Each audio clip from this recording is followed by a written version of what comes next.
काफी जमीन खाली पड़ी है, विकास की दृष्टि से कैसे उपयोग किया? एक हमारा व्यवसाय वाला आरोपी और एक बीज होगा, ये चारों हमारे सूचित हो गए हैं।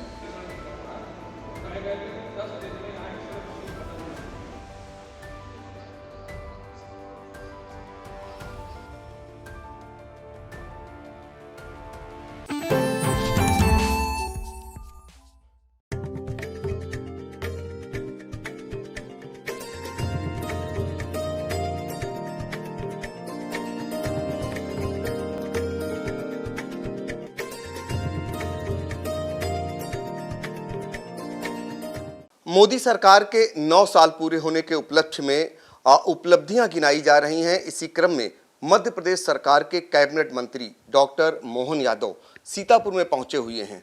सर, कुछ दिन बाद समाजवादी पार्टी के मुखिया अखिलेश यादव सीतापुर आ रहे हैं। 2 दिन का उनका यहाँ शिविर है।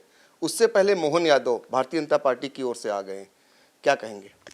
देखिए, हम सब भारतीय जनता पार्टी के सिपाही हैं। हम अपनी पार्टी की भूमिका को रखने के लिए मेरे जैसे ऐसे कई कार्यकर्ता आज 113 क्लस्टरों में अपनी अपनी बात सरकार की उपलब्धियों के माध्यम से रखना है। मैं उम्मीद कर रहा हूं कि लोकतंत्र की खूबसूरती यही है कि हम अपने विकास के मामले में और ख़ास करके जो सत्तासीन दल है वो अपनी बात रखेंगे।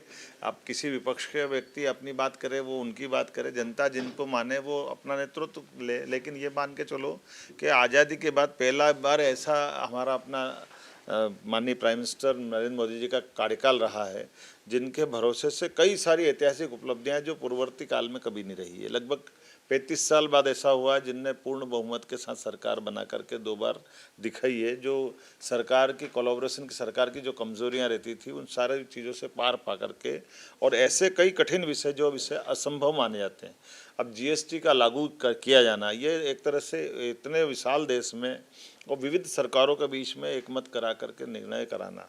लेकिन हमने सबने देखा कोविड के कठिन काल में भी जीएसटी कलेक्शन के माध्यम से सब समस्याओं से पार भी पाया है। धारा 370 का हटना, 3 तलाक की घटना, हमको मालूम है एक निर्णय आता 3 तलाक का सुप्रीम कोर्ट के द्वारा होता है और पूरे देश में उथल-पुथल मच जाती है और तत्कालीन प्रधानमंत्री को एक अध्यादेश के माध्यम से उनने उस 3 तलाक के कानून को अपने ढंग से हैंडल किया और एक तरह से मुस्लिम तुष्टीकरण की तरफ बढ़ना पड़ा।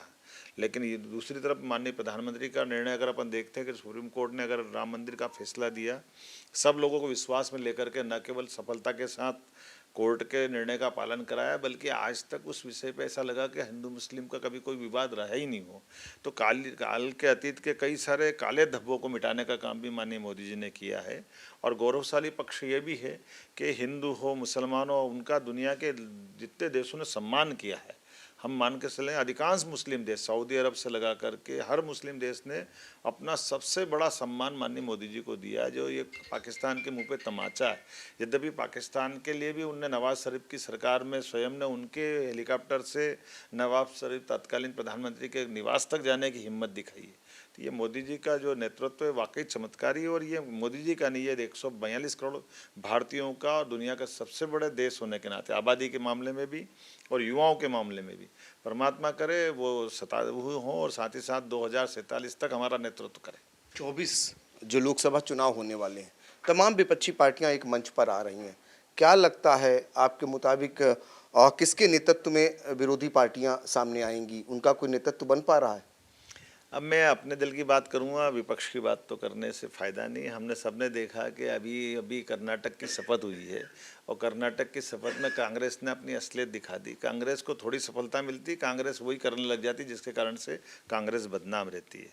उसके उलट हमने अपनी बलबूते पर सरकार बनी पंजाब में, फिर भी हमने अकाली का मुख्यमंत्री बनवाया। हमने सरकार बनी महाराष्ट्र में, अपना बहुमत होने के बावजूद भी हमने एकनाथ शिंदे जी को मुख्यमंत्री पद दिया। ये हमारी उदारता, हम अपने सहयोगी के साथ कभी दगा नहीं करते, हम सबको लेके चलते हैं। और ये लोकतंत्र की खूबसूरती भी, भारतीय जनता पार्टी विश्व की सबसे बड़ी पार्टी इसी कारण बनी। प्रशिक्षण शिविर अब आयोजित करने पड़ रहे हैं अखिलेश यादव को संघ और भारतीय जनता पार्टी के कार्यकर्ताओं से निपटने के लिए। और खास बात यह है कि नैमिषारण्य जो धार्मिक नगरी है, लखीमपुर का गोला गोकर्णनाथ जो धार्मिक नगरी है, यहाँ उन्हें आयोजित करना पड़ रहा है। क्या मायने हैं इसके? देखिए, ये सांस्कृतिक अनुष्ठान का पर्व चल रहा है। जब कोर्ट के ऊपर जनेऊ पहन करके कांग्रेस के नेता दिखाई दे रहे हैं, तो उनके पूर्ववर्ती और पश्चातवर्ती नेताओं को तो यह करना ही पड़ेगा। वो गया ज़माना जब हिंदू धर्म को अपमानित कर देगा। आज हिंदू धर्म को अपमान करने वाली कोई सोच भी नहीं सकते हैं। और मैं कोई हिंदू मुस्लिम की बात भी नहीं करता हूँ। मेरा इतना ही कहना है कि जिस देश की जड़ इतनी गहरी सनातन धर्म पे है, उस पर आस्था रखने वाले लोगों को उनको साथ में लेके चलना ही पड़ेगा। ये बदलते दौर की बदलती आवश्यकता है। और यशस्वी मोदी जी ने सिखा दिया है, भगवान राम का मंदिर हो, अयोध्या का, या काशी विश्वनाथ का कॉरिडोर, या बाबा महाकाल का महालोक हो, इस सारी बातों के पीछे जो मूल तत्व है कि इस देश की आस्था के साथ, इस देश की भावना के साथ सबको चलना पड़ेगा और लोकतंत्र बचा भी तभी तक रहेगा। तो अखिलेश को लाभ होगा इसका? अखिलेश नकल कर सकता है, लेकिन नकल में असल आना बाकी है। अखिलेश अगर समझ जाए तो बहुत अच्छी बात है। उनको, उनकी पार्टी को ये समझना पड़ेगा कि हिंदुत्व क्या है, हमारी ये जीवन मूल्य क्या है, आदर्श जीवन किसको कहते हैं, विकास किसको कहते हैं। मोदी जी का नेतृत्व स्वीकार करना पड़ेगा, तो उनका स्वागत। जी, तो देखिए ये हैं मध्य प्रदेश के कैबिनेट मंत्री डॉक्टर मोहन यादव, जो सीतापुर पहुंचे थे मोदी सरकार की उपलब्धियों को गिनाने, और जो पैटर्न सपा मुखिया अखिलेश यादव ने बदला है उसके लिए उन्होंने कहा कि वो नकल कर सकते हैं लेकिन उन्हें अकल आनी चाहिए। सीतापुर से पंकज सिंह गौर।